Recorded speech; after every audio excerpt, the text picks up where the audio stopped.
Selamat malam teman-teman. Ini adalah video untuk sambungan daripada presentasi perbaikan daripada tugas 10 desain eksperimen yang mengenai Taguchi ya, karena tadi sempat terputus. Oke, langsung saja kita lanjutkan. Tadi kita sampai pada di sini ya.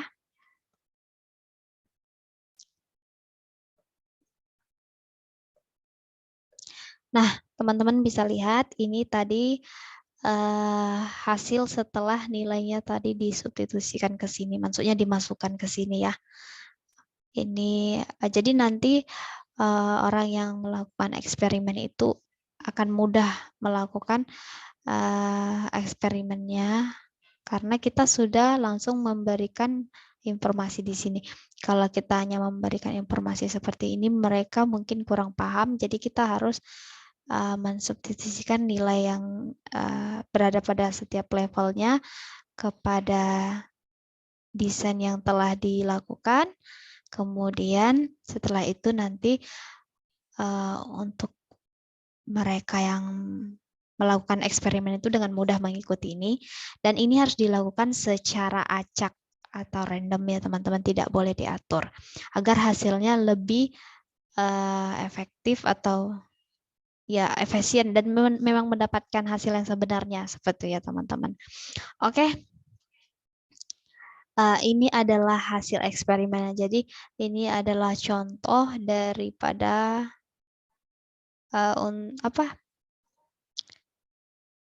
untuk mengoptimalkan produksi roti di suatu pembuat roti ya.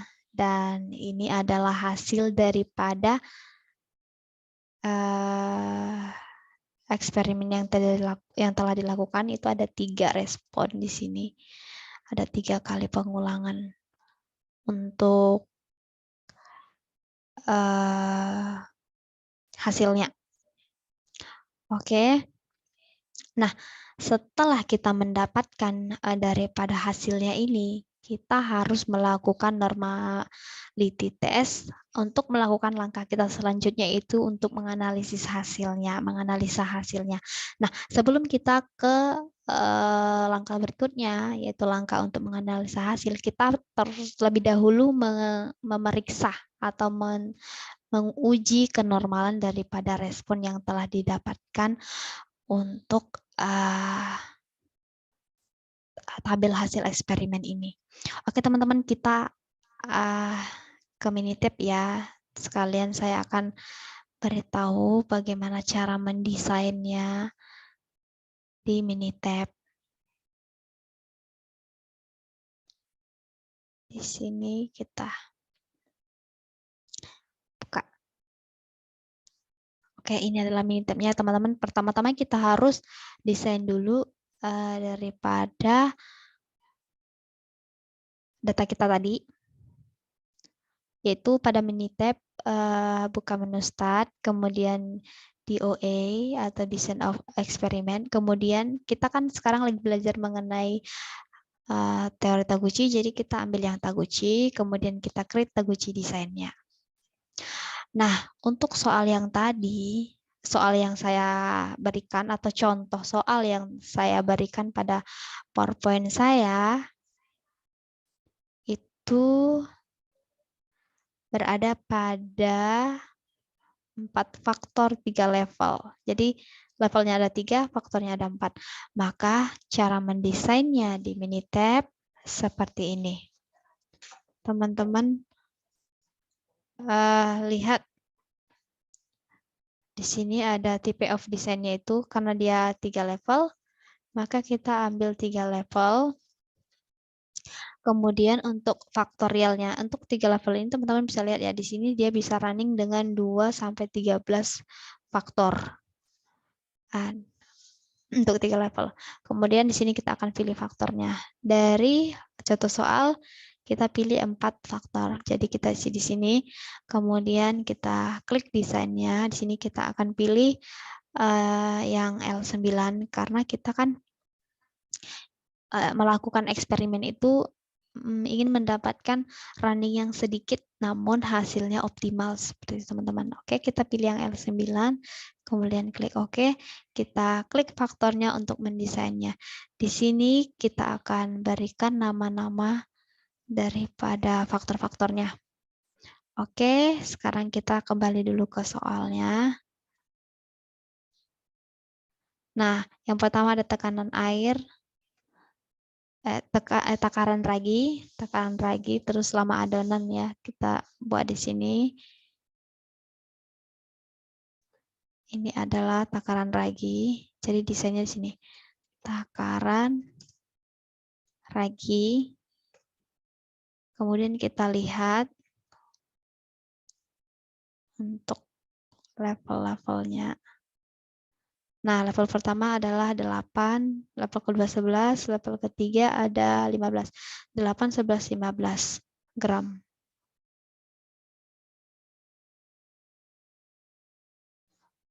Oke, di sini kita isi ya.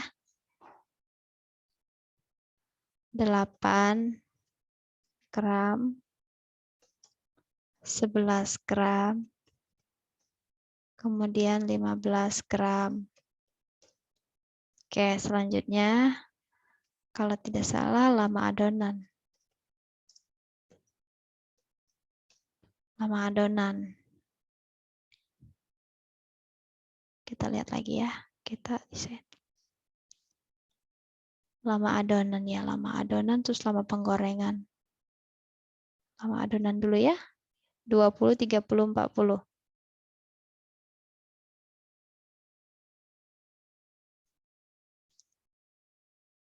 Oke, lama adonan 20 menit, 30 menit, dan 40 menit. Oke, yang ini lama penggorengan.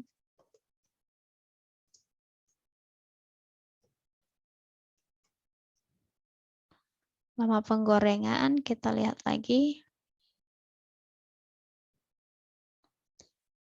35, 6.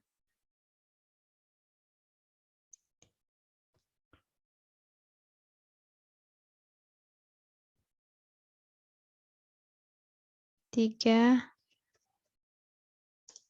5 menit, 6 menit.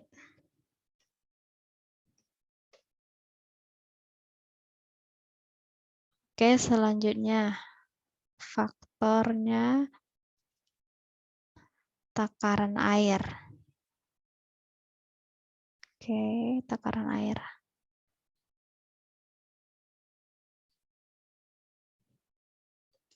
Takaran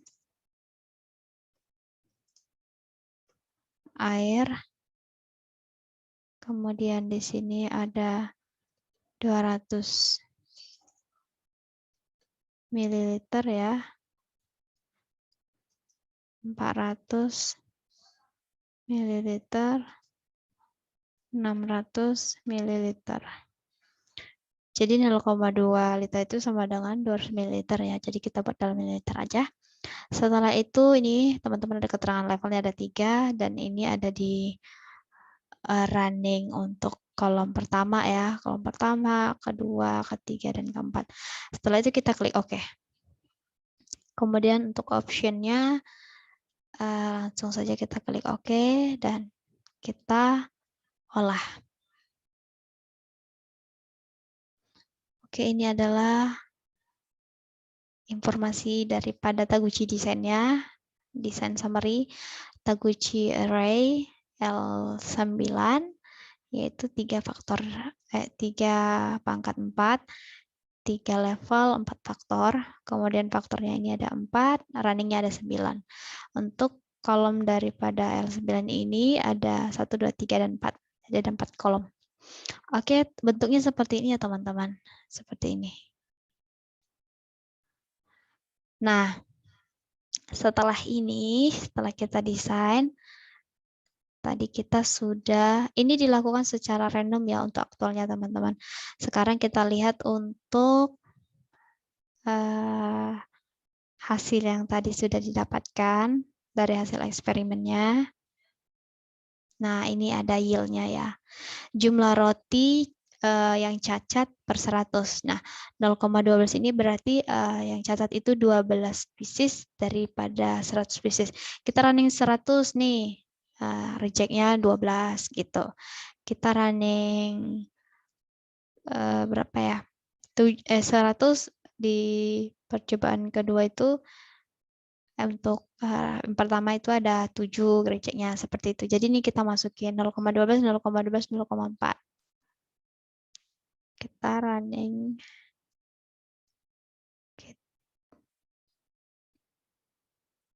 Nah, di sini untuk yield pertama, di sini yield yang kedua, di sini yield yang ketiga.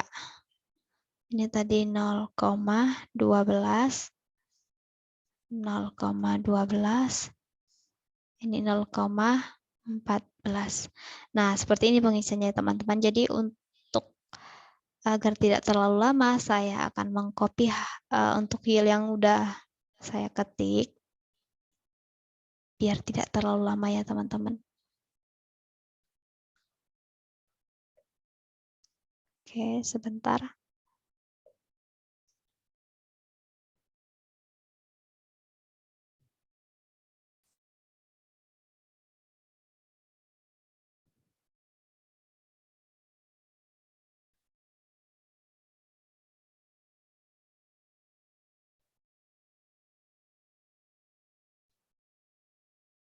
Nah, jadi biar tidak terlalu lama, saya akan copy di sini aja, copy paste di sini.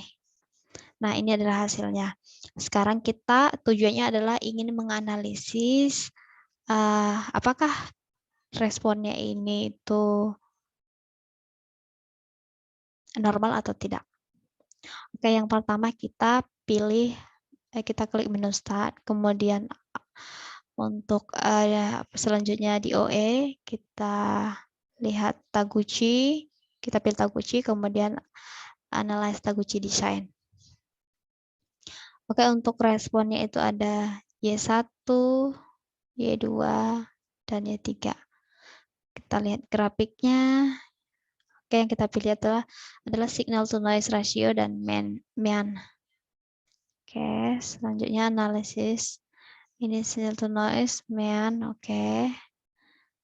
Untuk tempatnya ini oke aja ya, karena memang 4 faktor itu. Oke, di sini kita lihat untuk analisis Taguchi design itu kita pilih yang small is better. Karena apa tadi?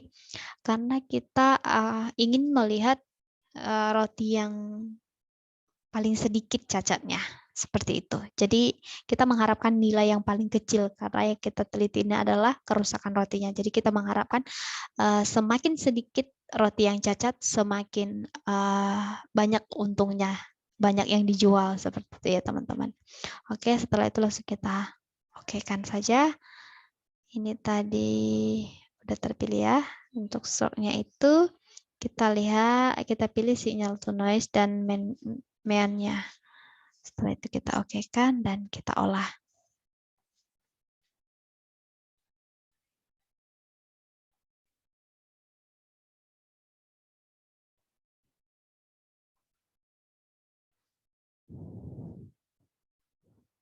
Kita tunggu ya teman-teman. Minitabnya sedang mengolah data yang kita masukkan. Oke. Jadi di sini udah selesai ya untuk.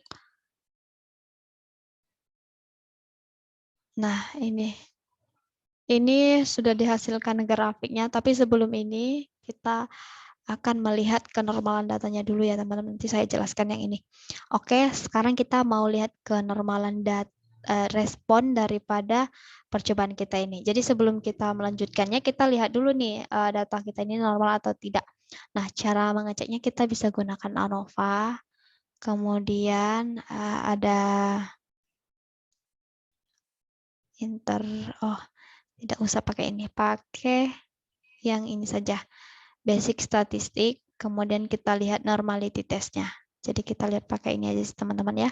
Oke, kita klik, teman-teman bisa ambil start, kemudian basic statistik, setelah itu kita ambil normality test, itu ada nomor 2 dari bawah.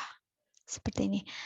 Oke, setelah itu kita masukkan untuk variabel yang pengen kita tes atau kita cek.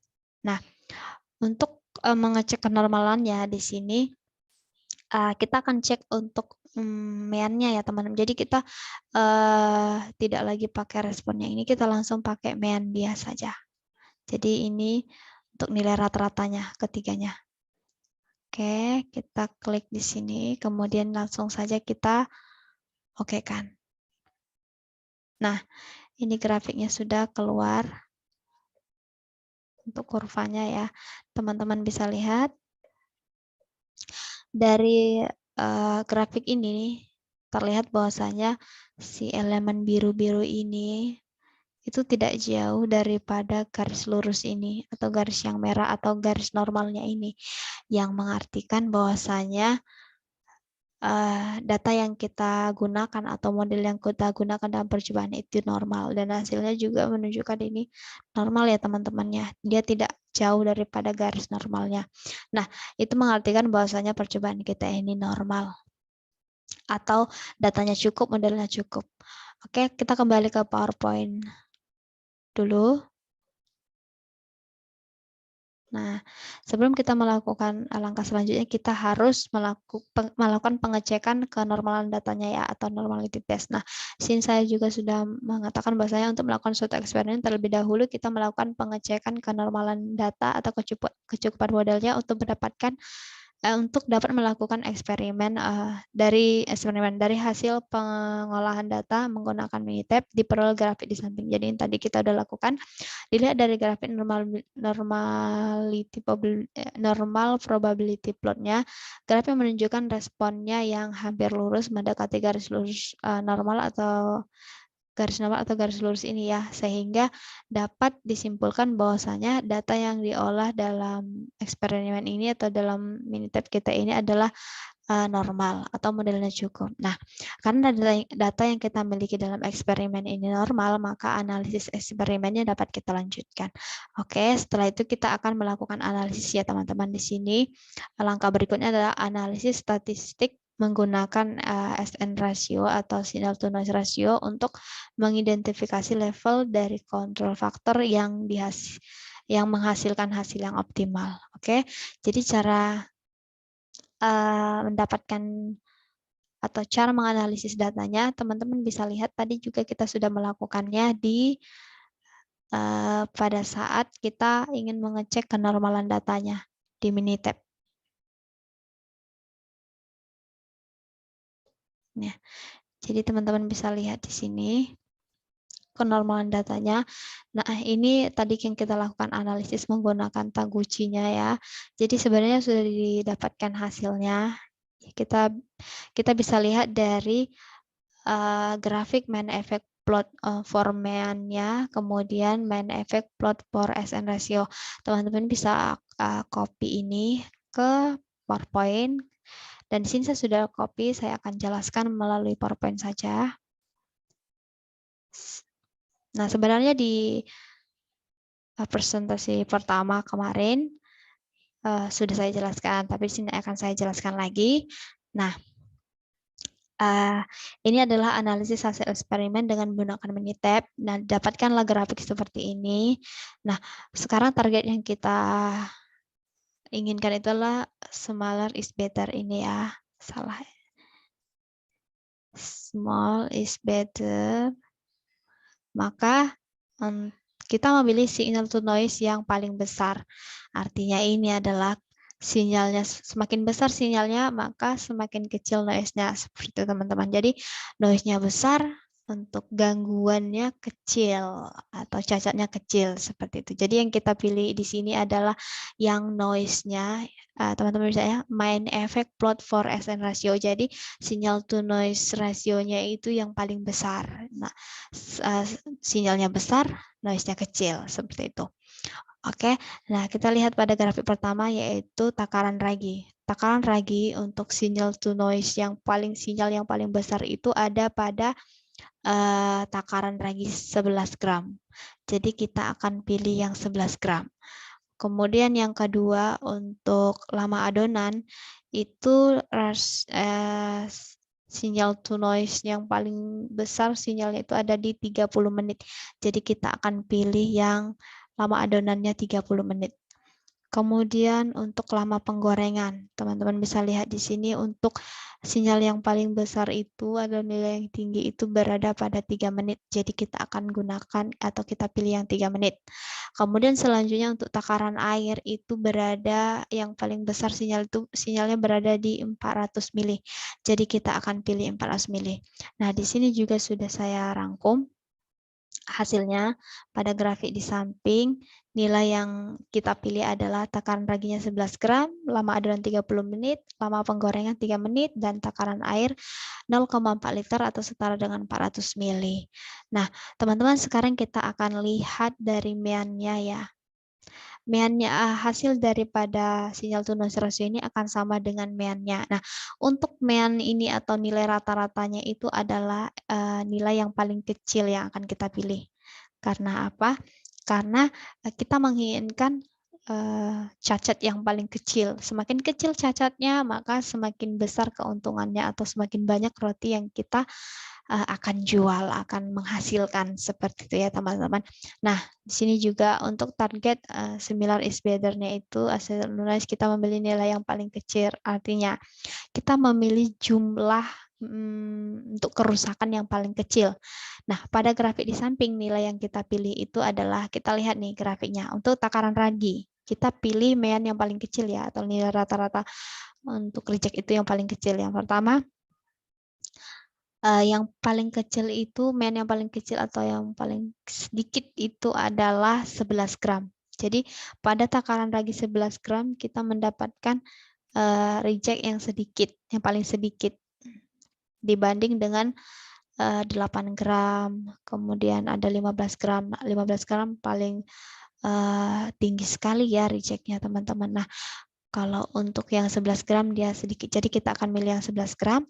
Kemudian selanjutnya lama adonan, reject yang paling sedikit itu di 30 menit, jadi kita akan pilih yang 30 menit.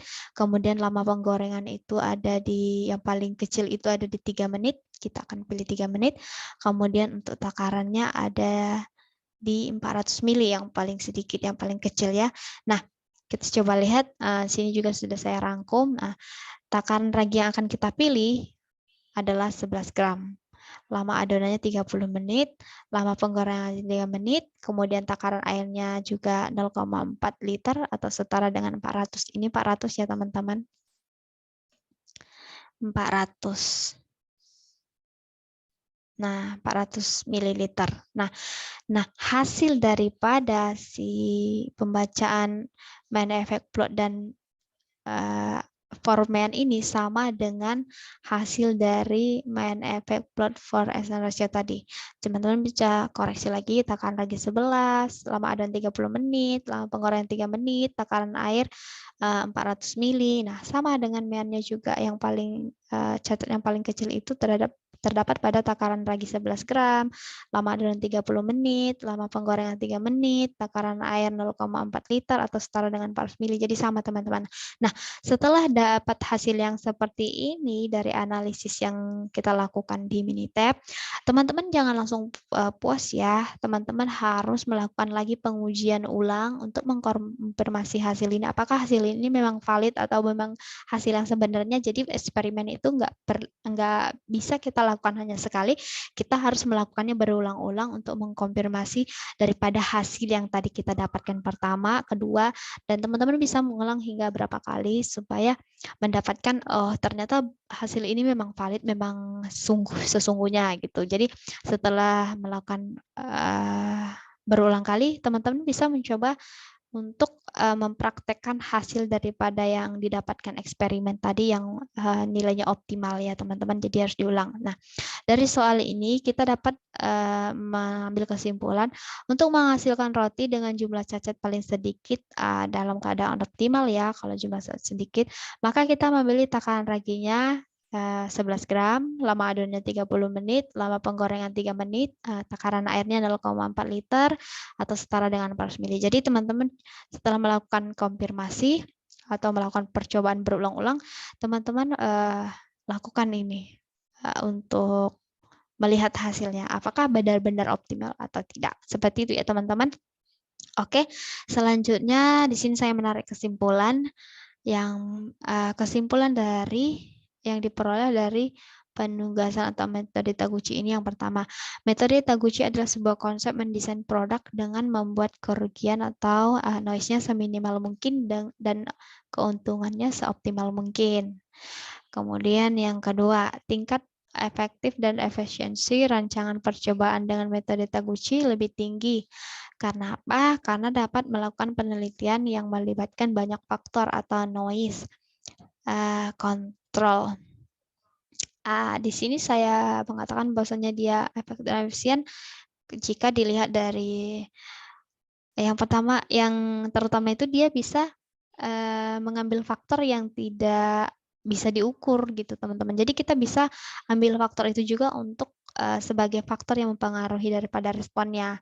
Sementara di faktorial tidak seperti itu. Nah, kalau di Taguchi ini kita bisa ambil faktor yang seperti itu yang tidak bisa diukur. Contohnya seperti yang tadi kita melakukan eksperimen dengan tanaman dan kita tidak bisa mengukur atau mengatur cuacanya.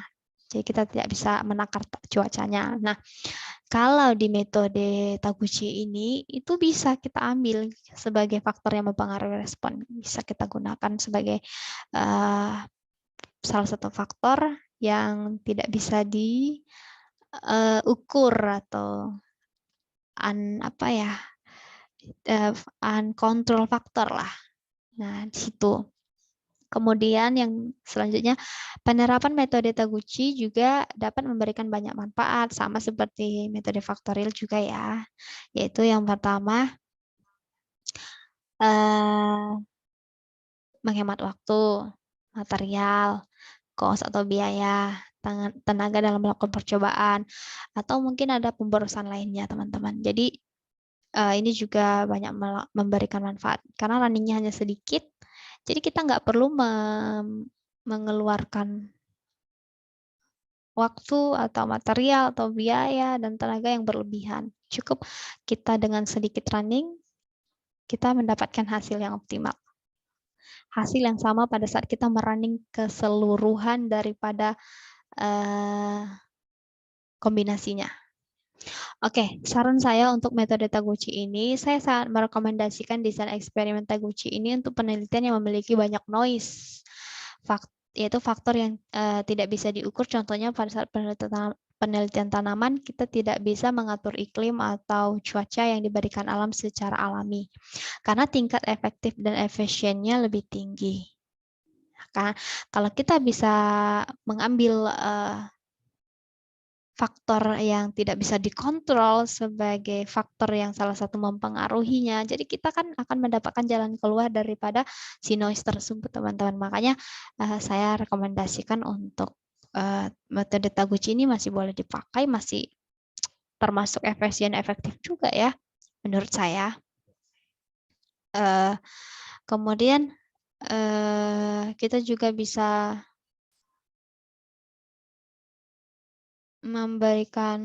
ini juga bisa memberikan contoh salahnya dengan kita banyak faktor yang kita teliti mempengaruhi suatu respon pada suatu penelitian, otomatis kita mempunyai jalan keluarnya. Nah, dari jalan keluar itulah kita akan mendapatkan produk atau menciptakan produk atau suatu proses yang tangguh gitu teman-teman. Yang karena dia udah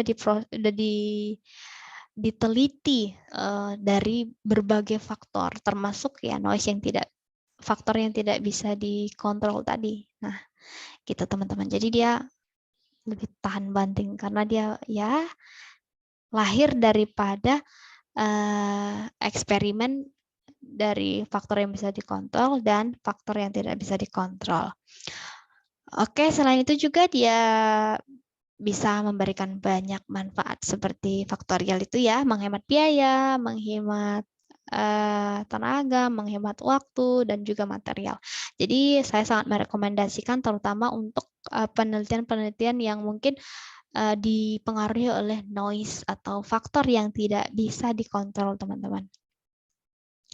Oke, halaman selanjutnya. Di sini nanti saya akan cantumkan link daripada video saya ini. Ini ada videonya 2 ya, part 1 dan part 2 karena tadi tidak mencukupi waktunya. Oke, terima kasih teman-teman karena sudah menonton video saya. Mudah-mudahan teman-teman yang melihat video ini juga mendapatkan ilmu yang baru. Saya juga sama lagi belajar. Jika ada kesalahan atau mungkin kekurangan, saya mohon maaf dan mungkin bisa memberikan masukan supaya kita sama-sama bisa maju. Oke, teman-teman, sampai jumpa di pertemuan kita berikutnya. Terima kasih, selamat malam.